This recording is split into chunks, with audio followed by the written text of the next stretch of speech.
നമസ്കാരം. ബംഗാളിൽ ത്രികോണ മത്സരം. ഇടതുമുന്നണി, തൃണമൂൽ, BJP.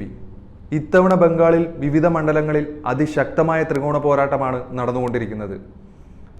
പശ്ചിമ ബംഗാൾ തെരഞ്ഞെടുപ്പിനെ ദ്വിധ്രുവമായി ചിത്രീകരിക്കാൻ മാധ്യമ സ്ഥാപനങ്ങൾ എത്ര ശ്രമിച്ചാലും പശ്ചിമ ബംഗാൾ ത്രികോണ പോരാട്ടത്തിന് തന്നെയാണ് സാക്ഷ്യം വഹിക്കാൻ പോകുന്നത്. BJP യുദ്ധത്തെ TMCയും കരുതിയിരുന്നത് ഈ തെരഞ്ഞെടുപ്പ് തങ്ങളുടെ രണ്ട് കക്ഷികളുടെയും വിധി നിർണ്ണയിക്കുന്ന ഒന്നാകുമെന്നായിരുന്നു. പക്ഷേ അവിടെയാണ് ഇരുവരുടെയും പ്രതീക്ഷകളെ ആകെ തകിടം മറിച്ചുകൊണ്ട് ഇടത് കക്ഷികൾ തെരഞ്ഞെടുപ്പ് രാഷ്ട്രീയത്തിലേക്ക് തകർപ്പൻ എൻട്രികൾ നടത്തിയത്. സ്വതന്ത്രന്മാരെ പോലെ വെറുതെ കയറി വന്നതല്ല, ബംഗാളിലെ ഗ്രാമങ്ങളിൽ വർഷങ്ങൾ നീണ്ട പ്രവർത്തനങ്ങൾ നടത്തി അടിത്തറ ഉറപ്പിച്ച് തങ്ങളുടെ വോട്ടുകൾ സുരക്ഷിതമാക്കി വീണ്ടും ഒരു വരവിനായി തുനിഞ്ഞിറങ്ങിയിരിക്കുകയാണ് ഇപ്പോൾ ഇടതുപക്ഷം.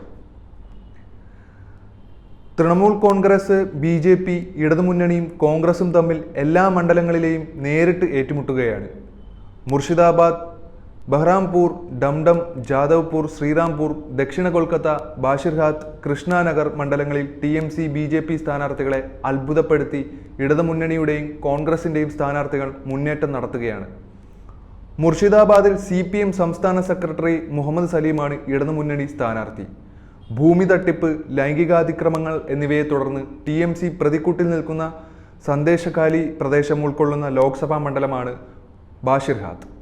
സന്ദേശഖാലിയിൽ നടന്ന ക്രൂരകൃത്യങ്ങൾ പുറത്തുകൊണ്ടുവന്ന് ഇരകൾക്കായി പോരാടിയ മുൻ MLA നിരപദ സർക്കാരാണ് ഇടതുമുന്നണി സ്ഥാനാർത്ഥി. ഇരകൾക്ക് നീതി ആവശ്യപ്പെട്ടുകൊണ്ട് അദ്ദേഹം രംഗത്തിറങ്ങി പ്രതിഷേധിച്ചപ്പോൾ മമതാ ബാനർജി നിരപദ സർക്കാരിനെ ജയിലിൽ അടയ്ക്കുകയാണ് ചെയ്തത്. പുതുമുഖമായ രേഖാ പത്രയെ BJPയും മുൻ MP ഹാജി നൂറുൽ ഇസ്ലാമിനെ TMCയും പോരിനിറക്കിയിട്ടുണ്ട്. സാമൂഹ്യ പ്രവർത്തകയായ സൈറ ഹാലിം ഷായാണ് ദക്ഷിണ കൊൽക്കത്തയിൽ ഇടതുമുന്നണി സ്ഥാനാർത്ഥി.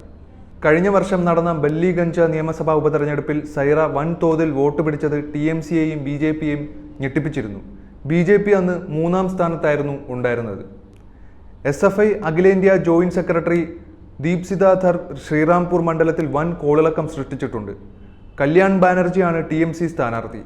കബീർ ശങ്കർ ബോസ് BJP സ്ഥാനാർത്ഥിയും.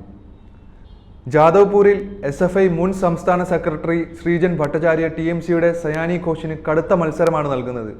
ശ്രീജന്റെ പ്രചാരണത്തിൽ വൻ ജനപങ്കാളിത്തമാണ് കിട്ടുന്നത്. അനിർബൈൻ ഗാംഗുലിയാണ് BJP സ്ഥാനാർത്ഥി.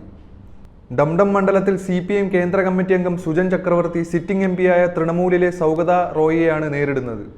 MLA കൂടിയായ ഷിൽഭദ്ര ദത്തയാണ് BJP സ്ഥാനാർത്ഥി. ബഹ്റാംപൂരിൽ കോൺഗ്രസ് ലോക്സഭാ കക്ഷി നേതാവ് അധിർ രഞ്ജൻ ചൗധരി ഇടതുമുന്നണി പിന്തുണയിൽ മത്സരിക്കുന്നു. മുൻ ക്രിക്കറ്റ് താരം യൂസഫ് പഠാനാണ് TMC സ്ഥാനാർത്ഥി. അധിർ രഞ്ജന്റെ പ്രചാരണത്തിൽ ഇടതുമുന്നണി പ്രവർത്തകർ സജീവമാണ്.